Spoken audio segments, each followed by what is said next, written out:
This is Tim Storey, life coach to the stars. I've had the opportunity to rub shoulders with so many contagious influencers in my life, from Oprah Winfrey to Robert Downey Jr.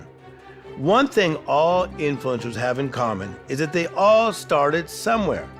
On today's CIA Contagious Influencers of America podcast, my friend David Sams takes us to beautiful Malibu, California, to the home of Hollywood power couple Mark Burnett and Roma Downey, two wonderful beacons of light who are changing the world through their TV shows and films.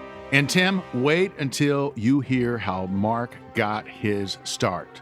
You will never believe it, and it gives us all hope. Yes. This is, in fact, the ultimate Hollywood power couple.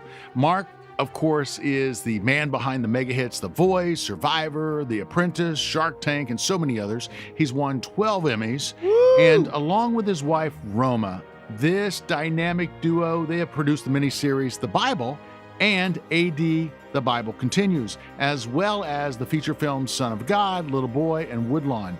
Roma, of course, is an acclaimed actress. We all know her She's a legend. As one of the incredible stars of Touched by an Angel, one of the most successful TV series of all time. I still love watching reruns of that show. And she has a beautiful book out right now, Box of Butterflies, now available on Amazon and in stores everywhere. And I also should mention, they've just recently launched a digital TV network called Light TV, and you can find that on digital channels across the country. And of course, after all of this interview takes place, I know you're going to go under the hood. You're going to go, help me out with my issues. And we all know I have plenty of issues. We call this David versus his Goliath, where we go under the hood to discover the fears, the challenges, and the personal roadblocks that my friend faces despite a lifetime of very public success. Welcome to this edition of CIA, Contagious Influencers of America, where we mentor you to become a contagious influencer. With my friend, 9-time Emmy winner and contagious influencer, David Sams. So here we are sitting in the beautiful home of Mark Burnett and Roma Downey, overlooking the magnificent Pacific Ocean here in Malibu, California. And I have to ask the two of you, Hollywood power couple, producer couple, you own a company together, you work together, and at the same time you're married. Isn't this all just a bit crazy? Crazy? I'll tell you she's crazy every day. I thought you meant crazy for loving you. Now, Wish I could clearly, sing. Roma is an actress. She's a great dancer, but she is not a triple threat, Okay. as evidenced Okay, now by Nashville. the world. We've been told we're crazy a few times in our career. That's true. Well, one thing that really helped was the fact that meeting me, Roma learned English, because she's Irish, Mm-hmm. She's going to hit me now. I'm going to get hit now. No, the clue is we're best friends, first of all. And Roma had said from the beginning, the family that prays together stays together. And we have had that policy in our family, and we try to have fun. But it's certainly, from a marriage perspective, there's no question, us being best friends is probably the through core element. Beautiful. Friends first. So you're together at work during the day, and then how do you turn it off at night when you come home at night? I can show you. Listen, there's a very simple thing. This is it. Now, my wife, by the way, Oh, welcome to my life. my wife has secretly been recording my snoring for months now, which, I'm sure all the women out there listening think this is hilarious, but Roma, this is not a joke, really does that. Well, That's how I turn it off. I'm a very light sleeper, and my husband is a very noisy snorer. And I know all you okay. women know what I'm saying. But listen, we are we have such great fun working together, and we feel so privileged to be able to work on the kinds of material that we get to work on. And, you know, I have girlfriends who laugh all the time, say to me, I couldn't even do yard work with my husband and not hit him over the head with a spade, you know. How do you two guys continue to get along so well? That's And, right. Yeah. You know, we're best friends, aren't we? Yeah. And I don't know that we ever... But it's tough being married to an angel because, you know, no matter what you do or say, you're not right. And but someone's got to do it. You know, it's a tough job. Oh, that's tough. What are you talking about? You just continue to do as you're told, and everything will be all right. Oh, Mark, you better watch that angel. You just never know. I've got to ask you something. That accent of yours, where did it come from? Tell me about your childhood, and how did you end up here in the States? Yeah, I grew up in a place called Dagenham, just outside London. My parents are Scottish. They'd moved down from Glasgow in Scotland down to London for work. And the work available was through an American company, Ford Motor Company, had opened up a factory in a working class area. Every house was identical, built for the Ford Motor Company workers, small houses, but great community. Interestingly enough, you know, my mum and dad as immigrants was Scottish accents, and partly probably why they moved as well, because they came from a very secular, a very divided world in Glasgow. My mum, Scottish Presbyterian, and my dad, Scottish Catholic. I grew up and was educated in the Church of England, the Anglican Church. Every day we had church at our school. And then I went on to the army. I probably had seen too many Rambo movies, and I decided to join the parachute regiment. It's like a ranger battalion, and a volunteer unit, and got to do tons of parachuting and some great adventure, and unfortunately also some real conflicts. But certainly you grow up really fast. You get a lot of responsibility, and you know, it's a lot of camaraderie. And again, from a church perspective, you know, it's a British Army thing where you would full uniform and march to church through the streets on a Sunday and attend the Anglican Church. Really interesting for Americans to know, by the way. If you look at the Church of England, it's both Catholic and Protestant. And that's because under Elizabeth I in, I think, the 1500s, there was a deal made where it would be reformed, so separate from the Catholic Church, but still keep exactly the same services. And so if you took an American and took them into one of those services and said, what are you at now? I guarantee you 99% will say, oh, it's a Catholic service. And you say, actually, you're in a Protestant church right now. It's amazing, that, you know. And so for me, having a Catholic dad, and a Protestant Presbyterian mom, I actually didn't know there was a difference until my 20s when I was in America. So you left England and you moved here on your own? Yeah, when I left the parachute regiment, I came to United States, to California, and needed a place to sleep, some food, a little bit of money, and a way to get around. And the job that provided all of that was working as a live-in nanny housekeeper in Beverly Hills. Which sounds crazy, right? Commando 1 minute, nanny the next minute. And, you know, I remember once them saying to me, what experience do you have with children? And I said I was one once. That's the best experience I had. But, you know, luckily the little boy that I was taking care of was 3. It was very easy to play army games and superhero stuff and do boy stuff with him. And I think that's partly what they wanted, you know, because the dad was running a big business and gone a lot. And so I became like the male figure. And it was great for me. Great for me to get a start in America. And you know what I really learned from that? This is a country that gives anybody a chance. Here we are, 32 years later. We merge our company in an acquisition into MGM. And I become the president of MGM Television. I'm given an office. I don't know what office I'm getting. Didn't really matter. I realised, though, the office I'm given is looking towards where I was a servant. And then I realised the address of the building we're in is 245 North Beverly Drive. We're on the same street, 5 blocks away, and I can see the house where I was a servant.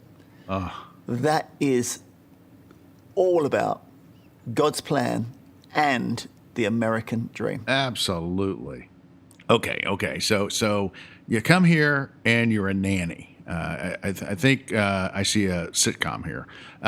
You're a nanny, and then how in the world did you go from nanny to winning 12 Emmys? After being a nanny, I sold T-shirts on Venice Beach and tried my hand. I tried selling insurance. I tried all kinds of things. But I always loved the fact I was living in Los Angeles and loved the idea of being in the entertainment business, but didn't know anything or how to get in. And my mother contracted cancer, and I knew she was going to die, and I started really feeling the mortality that comes and thinking, wow, what do I really want to do? It's things like this that sometimes can shake you and, wow, what do I really want to do? And I felt, I want to be in entertainment, but I also want to be in adventure. And for a series of events, too long to tell you right now, I ended up making Survivor, along with our other shows, The Voice and Shark Tank and The Apprentice and Sing Off. We're a family, Roma and I, that believe in family-friendly programming. And we've proven that you can get great ratings doing family-friendly. You don't need to be doing murders and rape and swearing to get ratings. That's right. And we've focused on family-friendly. So, yeah, big leap. Army guy, nanny, T-shirt salesman, a TV producer. Only in America. Let me tell you, only in America. Only in America. You've had a remarkable string of hits with shows from Survivor, The Apprentice, The Voice, Shark Tank. Shark Tank is one of my absolute favorites. I'm sure you hear that all the time. So what's the secret in the sauce to producing a great network TV show? There's a number of things about network TV. Network TV is broadcasting. It's not narrowcasting. And therefore, you need to appeal to male and female, young and old, have a core concept. Shark Tank, entrepreneurs with great ideas can't get money from banks. The only chance they've got are the sharks. And therefore, they're pitching their ideas and hoping one of these sharks will finance their dreams. And obviously The Voice, we all know The Voice, a really great singing competition that, gives young up-and-coming singers a chance, and it's great fun. Yeah. All these shows are very simple to explain. People don't want to come home from work and have to work again trying to figure out what a TV show is. Yep. It's supposed to be relaxing and entertaining and fun and upbeat. And that's what we've focused on as a family. And obviously, Roma, for years and years, the #1 show on TV, Touched by an Angel. In fact, the only show that was beating Survivor on CBS was my wife's show, Touched by an Angel, and rightly so. A juggernaut, spreading message of God's love in a fun way. Well, and that's a perfect transition to you, Roma. You have had such a remarkable career here in Hollywood, and you are just so loved by the audience. And I just want to ask you, do you feel with the kind of work that you are doing, and starting with Touched by an Angel to all of the things that you're doing now, do you feel like you have a calling? I do have a calling, absolutely. Yes, I have felt it. I've felt it whisper in my life, and I've felt it roar in my life, and I have answered the calling. Yeah, and it's been it's been such a blessing too to be able to step out and use what I've been given, use the talents that I have and the gifts that I've been given to serve and to shine a light. You know, Mark and I started a production company. And we named that production company Light Workers Media, because instead of sitting around cursing the darkness, we wanted to be able to create projects that shone a light. That's good. And not just any light, but His light. So you've done all these family projects that have done extremely well over the years. But a few years ago, you two decided to really take a leap of faith, and you did the Bible series for cable that was a mega hit, and then of course the movie Son of God. Both of them seemed risky at the time, and there were a lot of people in Hollywood going, "What in the world is going on with these two?" But they were hugely successful. Well, I just got to ask you, what inspired you to take on such a challenge? It came through in prayer that this was something that we should do. Most things happen in our kitchen. There's tea involved, the kettle gets put on, and I think there's something in the ritual of making a cup of tea that allows you to take much needed space. Because between stimulus and response, there's always a space. And in that space, we prayed that we would know the right thing to do. And we made sure each step of the way that if we didn't have the answers or the courage in the moment, that we had a good support system. We were reminded by a friend of ours who said, you know, God may not always call the qualified, but He qualifies the called. We love the Bible and we know the Bible, but we at that time could not have, pretended to be experts on it. And so we worked with scholars and with theologians and put it together. We worked with faith leaders from all denominations. And I know my husband mentioned that earlier, but that was very important to us. Rick Warren, who's a friend of ours, shared with us that he was running a conference once, and he asked everybody in the conference to call out the name of their denomination. And he said there was just like a kind of sea of noise as everybody called out, Catholic, Protestant, Evangelical, all these different denominations. And then he asked, could everybody call out the name of their Lord and Savior? And suddenly, the whole place, in harmony, said, Jesus. Brought everybody together. And so that was the heart for us. How do we spread the love of Jesus? And we do it each in the best way we can. So we try to lead by example. In our work, we've been able to bring our talents to bear. For me, I had the great privilege for a decade of playing an angel on television, and the series Touched by an Angel, and I played the role of Monica. Who was just a really wonderful character that I love. But the core message of that show was that there is a God, that He loves you and He wants to be part of your life. And 20 million people tuned in every week to Touched by an Angel. And it was such a privilege to be the messenger. And it's been very humbling for us, but very exciting for us in our marriage to have seen how many people's lives are being touched. You touch so many people as Monica on Touched by an Angel, but what did that experience do for you personally? Touched by an Angel was such a blessing in my life. I was a believer when I went to the show. I have been raised in faith my whole life. And the year that script showed up on my desk, I was an actor looking for a job. I could have been offered a policewoman or a lawyer. But I often think there are no coincidences. Or as we used to say on Touched by an Angel, coincidence is God's way of remaining anonymous. So the fact that it showed up on my desk and that I had an opportunity to read for it. When I went in first to audition for the role, I went in and was told by my agent that they were looking for an American actress and that I better come in with my best American accent, not my Irish accent. And I did so. I had learned to speak with an American accent when I played Jackie Kennedy a number of years ago. And during the course of the interview, one of the producers said, but you're from abroad, right? You have an Irish accent. Could we hear it with the Irish accent? And it's amazing that there was something in the musicality, I think, of the lilt that really lent itself to the role.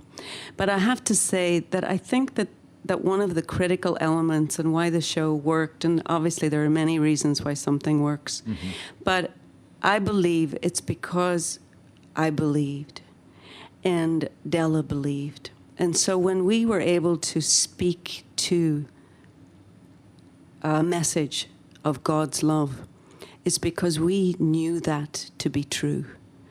And we would hold hands before those scenes and we would pray. And we prayed that the Holy Spirit would come through us, that we could be used, and that it would come through us, go out through the camera and go out through the TV and into people's hearts. And I believe that that show, while it was created for entertainment purposes, was really used as a healing ministry. And I still meet people who say their lives were changed, that it met them at critical moments when they were dealing with, you know, with problems with their teenagers or a death in their family or some sort of addiction or, you know, all the things that we deal with in our lives, real issues that we deal with. But that, you know, when we ask and when we pray and when we ask God to help us, that God meets us exactly where we are. So, how did you and Mark meet? When I had finished Touched by an Angel, I worked with the wonderful Della Reese, who has been a mentor to me and a mother to me. My own mother had passed away when I was just a little girl. And unfortunately, Della's only daughter passed away when we were working together. But she took me in her arms and she said, you know, baby, God is amazing, because I always knew that he brought me into your life because you needed a mother. I just didn't realize he brought you into my life because I needed a daughter. She said, will you be my baby girl? I said, yeah. She said, then I am your mama. And so I had been through a marriage that had not worked out. And Della said to me, you know, Roma, you really need to ask God to choose for you. You know, she said, you may not have chosen well for yourself in the past, and you need to ask God that he would choose the right partner for you and that you will know him when he gets there. So I did that. And I was going on about my life and had been single for quite a while and went over to get a manicure and a pedicure. I tell you, the Cupid's bow can hit you just about anywhere. I hasten to add that my husband was not having a manicure and a pedicure. He was having a haircut. And our eyes met in the mirror, not once, not twice, but 3 times. And I thought, I can't be caught looking over there again. I'd be so embarrassed. And Mark left. He paid his bill and he's left. And as I went up to pay my bill, we never spoke. As I went up to pay my bill, I very discreetly, I thought, asked, who's that guy that just left? And the receptionist said to me, well, it's funny you should ask me who he is, because he just asked me who you were. I said, There you go. Did he now? So a few days later, she called and asked if she could have my phone number, because the guy from the hair department had called to ask for it. And I gave it, and Mark called me, and we went out together to a Stevie Wonder concert. And the rest, as they say, is history. Is history. So, but I feel strongly that God brought us together. Now, we couldn't have known when we were brought together what was in store for us. But I certainly think that in the decade or so since, it becomes clear to us that we were brought together for such a time as this. That's such a wonderful story that you tell about your relationship that you had with Della, and what a great actress she was, and we'll always remember her.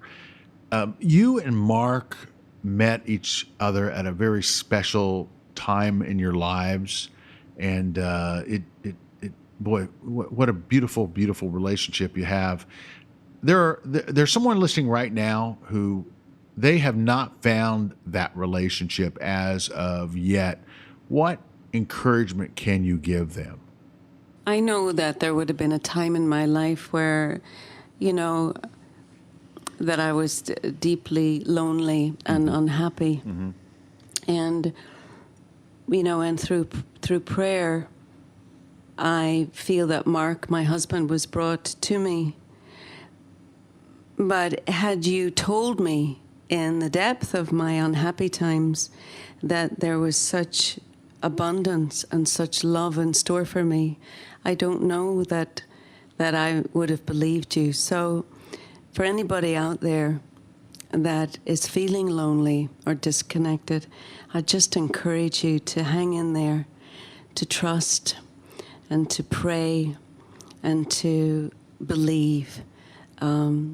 I believe that there is someone for everybody, and you know, to hang in there and to keep the faith.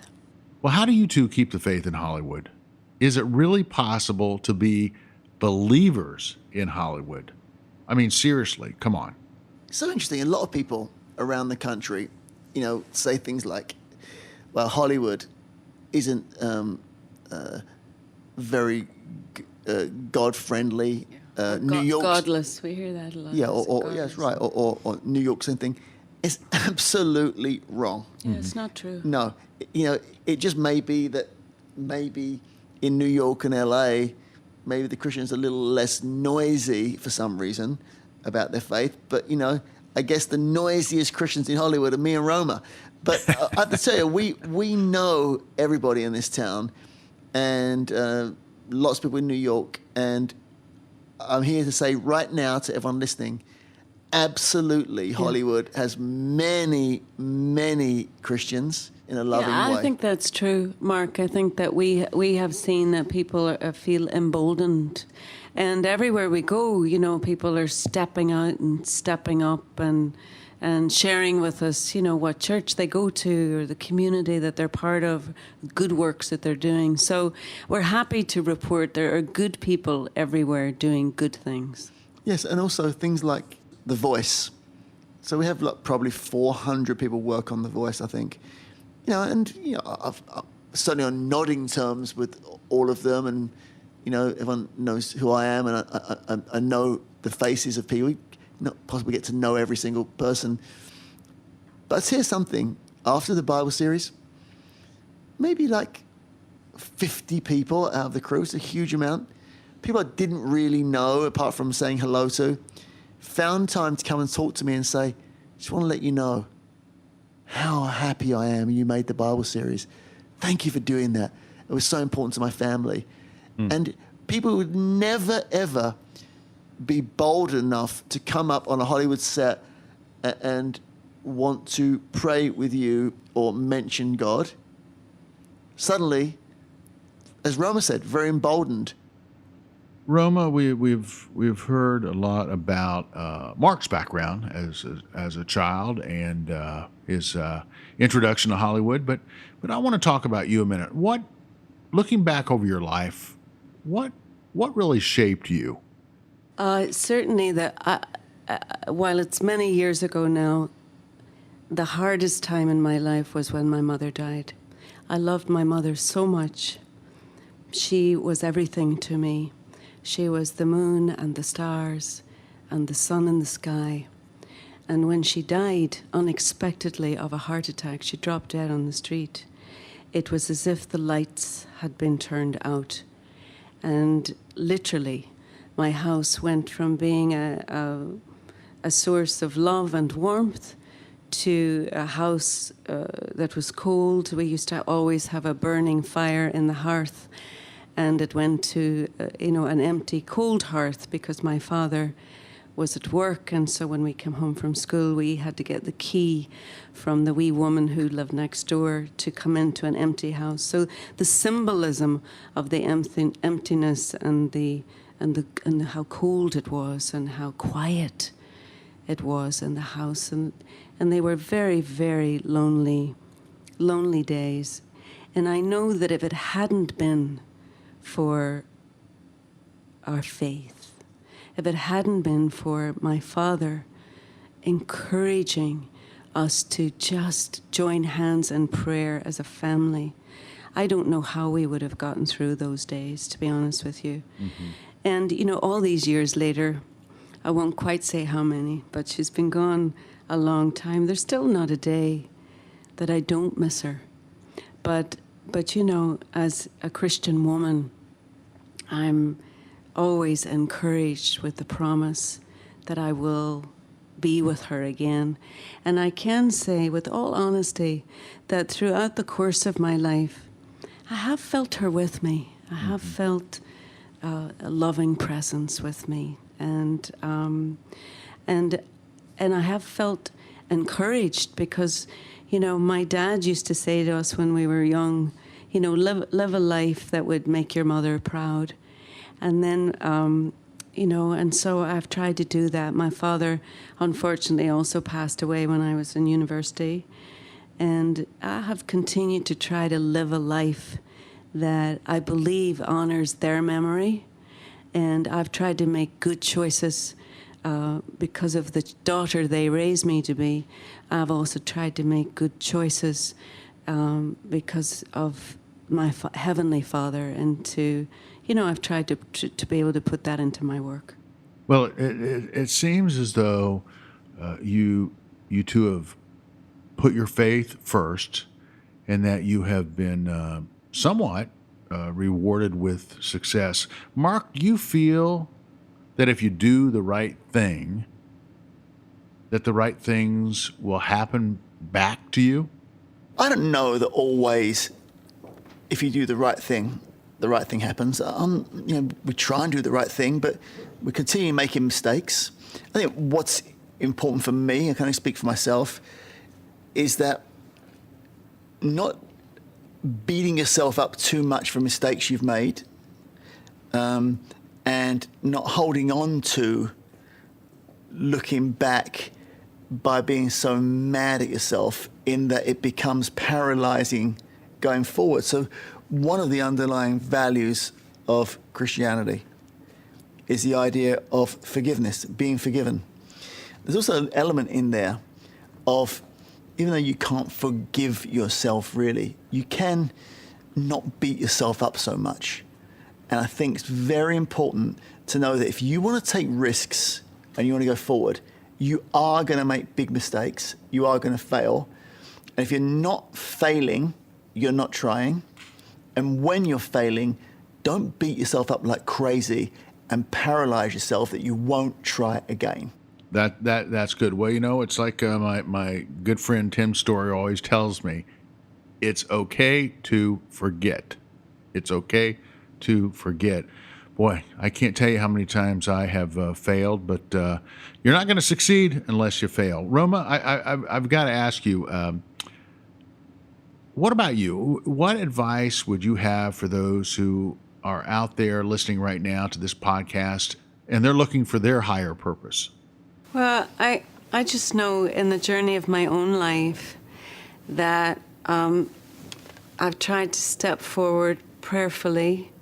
And if I've learned anything, it's just to listen, to take the time to listen to that still voice within, which, if you've asked in prayer to be guided, that it's sometimes in the silence that you hear that guidance. And I think, I see it in my own life and I see it in the life of my kids, that we live in such a noisy world, and we're all, checking out our social media, and we're all on our phones and our laptops, and we're listening to music, and we don't take a lot of time to be quiet. And so I just encourage anybody out there who has a heavy heart and who has handed something over in prayer, just to take the time and to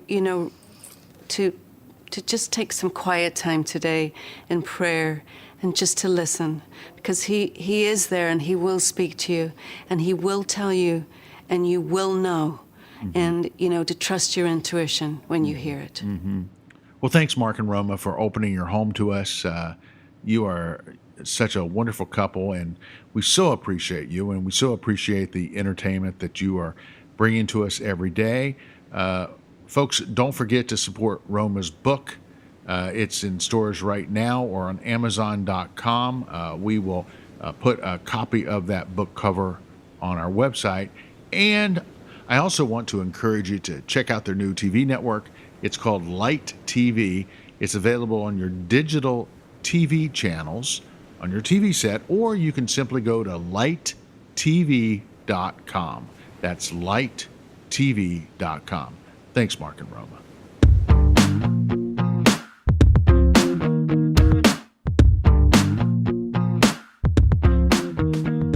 This is Tim Storey back with David. What an interview. I mean, here's a man that started off with a dream and it looked like it was going nowhere. Give me one thing you learned from Mark's life. His life is a movie. Yeah. I mean, to go from being a nanny to selling T-shirts to being probably the most prized producer Yes. in the history of television. No doubt about it. Think about it. I mean, the man controls so many hours of prime time.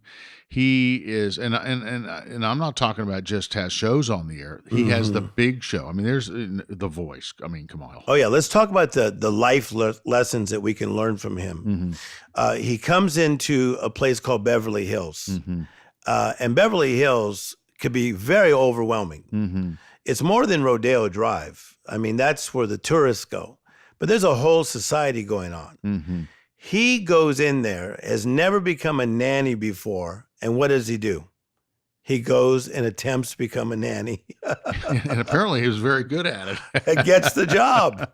He gets the job done. And the thing that really amazed me about Mark is that even though he had a gig as a chauffeur, a nanny, he always had his eyes open. You know, he didn't drown in his, so many of us get in a situation and the next thing you know, we're drowning in our misery. Oh, I can't believe I came here and I'm a nanny. I can't believe I'm selling T-shirts on Venice Boulevard. He didn't do that. I love what you're saying, and I call it prospering where you're planted. That, so many people say, well, I'm going to really turn on the energy when I quit working at Taco Bell. No, if you work at Taco Bell, make me a gordita, take care of the Chihuahua, and do what you're supposed to do. Isn't that so true? That's it. So whatever job he had, which was a lot of various odd jobs, I mean, I guarantee you he did not see that someday he would probably be the most influential producer on the planet. No, absolutely. And, and of course, he teamed up with Roma, and they are an amazing, amazing couple together. Yeah, we can't say enough about their partnership and what it has meant to them and what they've been able to accomplish. And the fact that here they are, people of faith, living in the middle of Hollywood. They have a track record that very few have. Yes. After hearing the interview, I can't help but notice the similarities of Mark Burnett's life and David Sam's life, because you two became a producer and 9 Emmys. Come on, man. That's a big deal. Not too many people have that statue hanging around in their house. And you did it 9 times. But yet you had to work a lot of odd jobs and jobs that did not make sense. Give me one of your jobs that at one point did not make sense to where you wanted to go in life.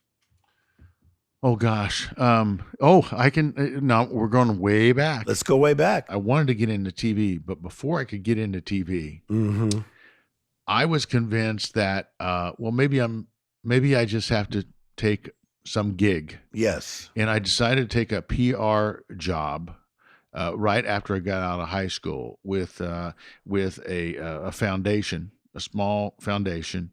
And oh my gosh, I just was not cut out for that at all. I mean, I was so in the wrong place that I just could not find my footing there.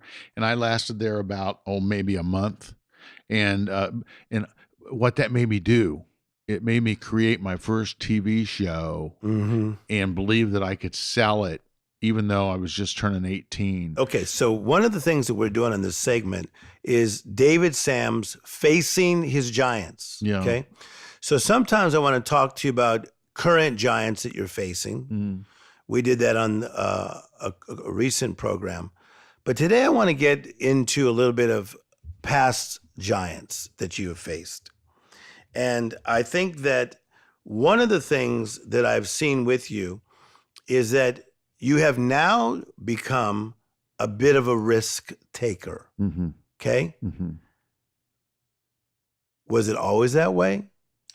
I have always been a risk taker, but I've also always been about, and probably the one thing I've had a difficult time with, and it actually has been a dark part of me, Yes. and that is I've had to have control. Yes. I've always been all about the control, and you know what? Sometimes it's good to have control, and many times it's detrimental to Yes. demand control.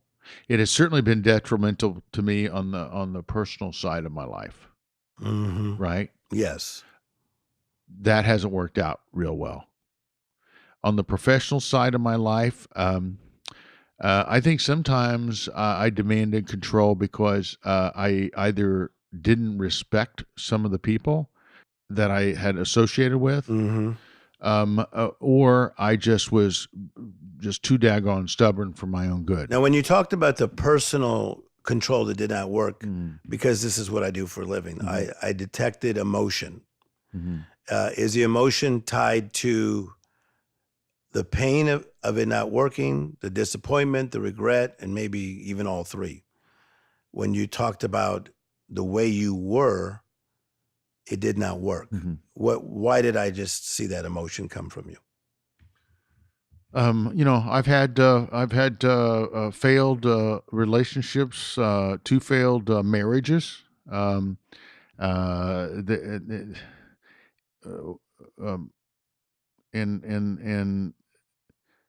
I can't, I cannot tell you why my last marriage failed. Yeah. I really can't. To this day, I am somewhat in shock that we have two beautiful children together, but it just didn't work out. And even though I'm in a good place with my ex, Yeah. I still to this day cannot tell you what happened. You know, if one is not careful, as you know as well as me, you can then live in the land of regret. I really think that most people live in the land of regret, and that they could be watching a movie and it will remind them of a loss. There's certain songs, right? Don't they take you back to the era that you were with that person? Yeah. And it could take you right back to the land of regret. You can go to a certain grocery store and it could take you back to the land of regret. But one of the things that I want to talk about today is about finding your firm footing. And somehow Mark Burnett was able to find his firm footing, okay? So out of the pain of relationships not working for you, what was one step you took that you could help the listener today that would help them to find their firm footing? I think that what I had to do is I had to find a way to regain my confidence. Okay. I had to find something that would give me that confidence back. Now, by the way, when I got a divorce, I happened to be I happened to be at a bar one night or in a restaurant, and the son of a pastor was in a bar one night. and this waitress came over to me and gave me this little note, and I had a suit and tie on. I was with my buddies, and I read the note, and it says, "Come outside next to the fire pit." I went outside, and there was this beautiful brunette outside. She grabbed my tie and gave me a kiss. That, by the way, that helped give me my confidence back. That is not something I'm going to tell my other clients. Just so you know. But remember how we've talked before, how you have these things come up that sort of you think you're getting your confidence or you think you're getting it back, but it's not quite coming back. I think that was an illusion there, David Sams. Now, you know what it was? I think what I did is I learned to let my guard down and I reached out to a couple of friends. Okay, you just hit it right there. Because what happens is that if you are in quicksand, you better have a partner, right? Yeah. That can help you get pulled out. That's good. So you could be the right person with the right plan. If you don't have the right partners, you're sunk. And in that case, when you were in that slippery place of a relationship that was not working, or a Mark Burnett in a slippery place of my career doesn't look like it's working, you need to find a way to get your firm footing back, or even get it for the first time. In this case, the right partner or friendship, man, could be the game changer. Can't you see that? Yeah. It only takes one sometimes. Absolutely. And I cannot tell you the value of real true friends. I'm not talking about Facebook friends. I'm talking about real friends. I'll never forget, I was with a couple of my buddies, and we had been watching a game, and the game was over, and we had been having cigars and a couple of drinks, and we were sitting there talking, and they just looked at me and they said to me, David, do you realize that you have been in your relationships, you have been dating and marrying the same women over and over and over and over? Wow. Now, by the way, these are like my, guys with a couple of beers, having cigars. This wasn't Tim Storey. Yeah, I got these. Yeah. And they just said, you're dating the same woman over and over and over again. And they said, you're dating alpha woman, right?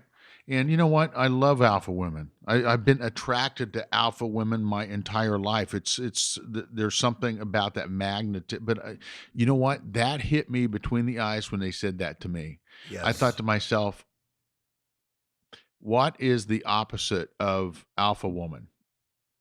And then I thought, I have not been dating her. Yes. Right? So I went back on Match.com. Yep. And I basically You're really getting honest today. As handsome as you are, you were on Match.com? You just throw me off.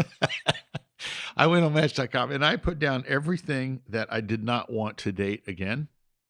Right? And David, you're a superstar.